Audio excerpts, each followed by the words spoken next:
as my military career comes to an end. So the objectives for my presentation, so it's digital aviation services coming online throughout the National Weather Service footprint.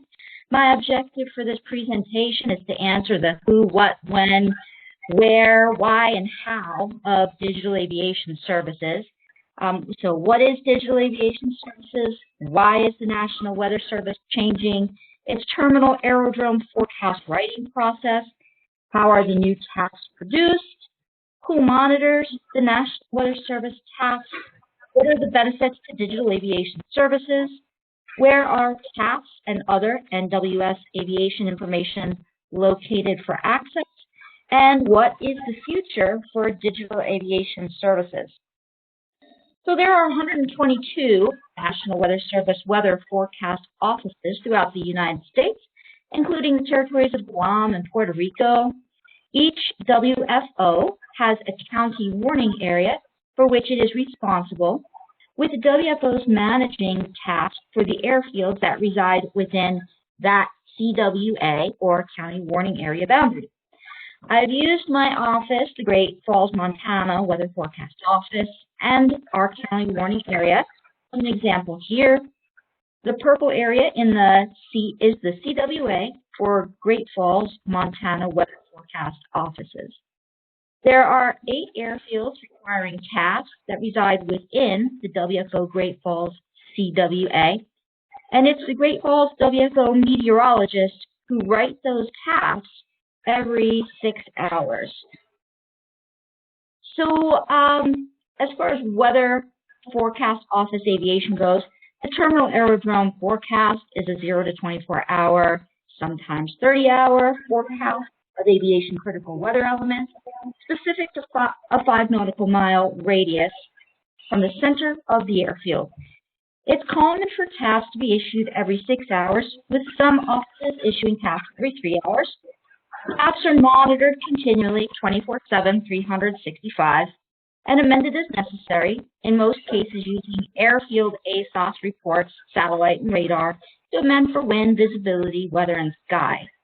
With each task issuance, the Weather Forecast Office also produces and disseminates a text aviation forecast discussion for the associated county warning area. So some useful task products.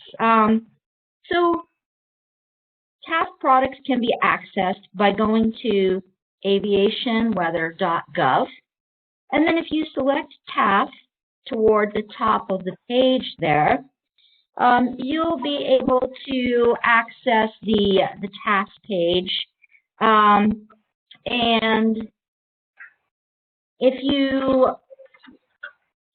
you then select up in the upper right corner, there's it says board, and so if you select that in the upper right, then that can take you to the task impacts board, and so this provides some useful situational awareness data that can be found in one quick and easy location.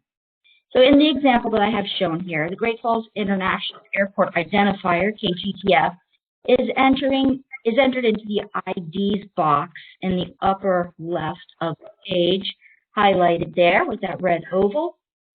Submitting the request provides a breakdown of the task hour by hour. The raw task is provided with recent raw METARs below that.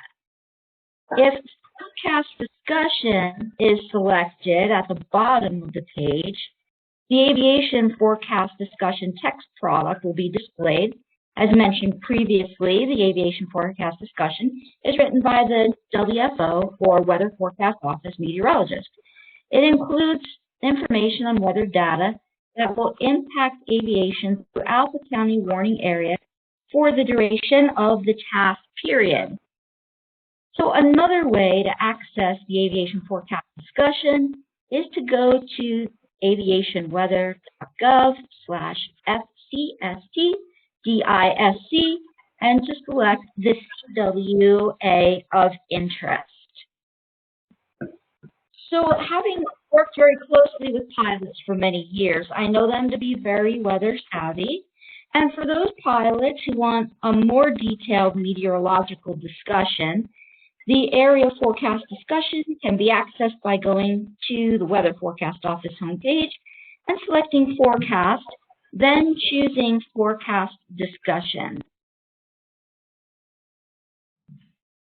So what is Digital Aviation Services? Well, it's a unified forecast process whereby tasks are produced digitally.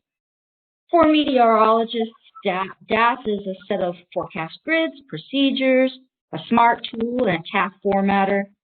For our aviation customers, DAS is a set of products and aviation forecast information covering an entire forecast area beyond the traditional task site. Please note that Digital Aviation Services does not automate the process. Meteorological oversight is still necessary. Numerical forecast model solutions are used as guidance in producing public forecasts. DAS allows the meteorologist to incorporate numerical forecast model solutions into task production.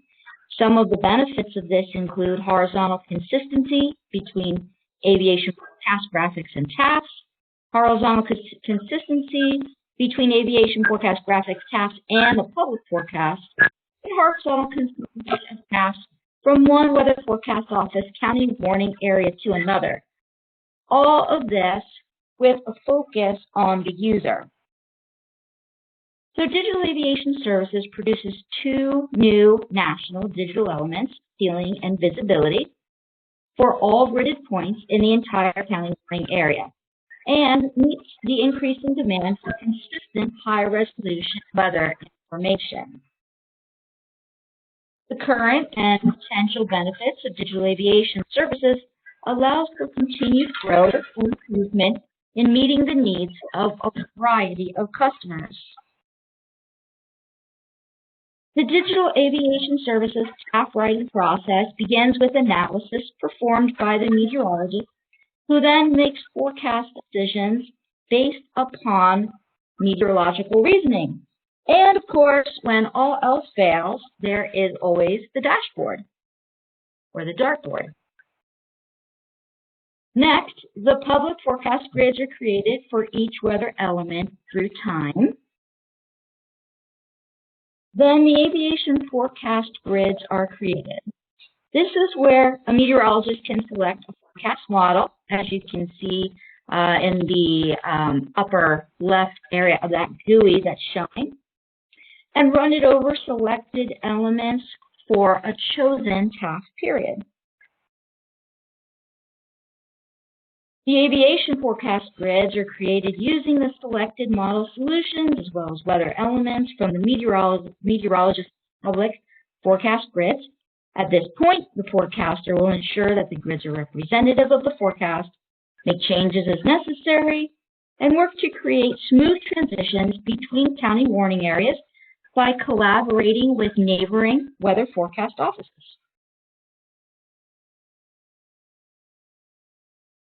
And the Digital Aviation Services process then runs quality checks on the forecast grids. So what is expected at this point? Formatter-generated tasks that are reasonably workable. That's what we're looking for at this point. Continued meteorologist monitoring and manual editing of formatter-generated tasks is expected, especially during rapidly changing situations. Once the quality checks are complete, the formatter launcher generates tasks based upon the forecast grids. An example of formatter-generated tasks is shown here on the left. After having been worked by the meteorologist, the final task product for the first 5 tasks is shown on the right. Making adjustments to the formatter-generated tasks takes much less time than writing tasks each from scratch. After the tasks are disseminated, they are constantly monitored by a meteorologist using the Aviation Preparation System Task Manager. Weather elements begin to change color from green to yellow, red, and purple in order to alert the forecaster that certain elements may be falling out of category. TAP amendments are worked in the ABN FPS TAP editor, where the most current observations are made available with the elements in question highlighted.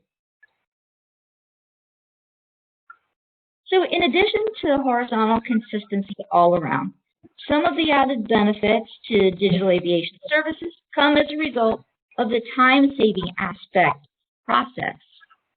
Almost a year ago, the Great Falls Weather Forecast Office was able to take on an additional task, bringing West Yellowstone to IWAWS online all year round. Additionally, the DAS process makes more time available for aviation projects and research. Operationally, the National Weather Service has a goal that every National Weather Service Weather Forecast Office will be using digital aviation services to create tasks by the end of the fiscal year 2021. So what is the future for DAS? Well, it will continue as a work in progress. Formatter-generated task issues become less and less and taper off, and stability is reached as the process is perfected over time. So in summary, it's the who, what, when, where, why, and how of digital aviation services that I hope to have answered for you today. Are there any questions?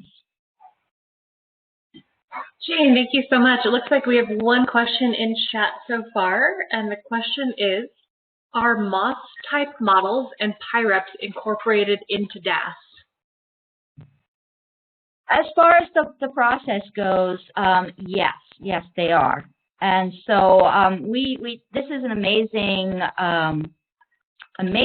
process that it is just bringing all kinds of benefits. And yes, we have incorporated many different aspects into it, and much of it, for example, like PIREP information. This is information that the meteorologist would look at and then give input. So yes, that is part of the DAS process since the meteorologist is involved. Thank you, Jane. I'm not seeing any other questions right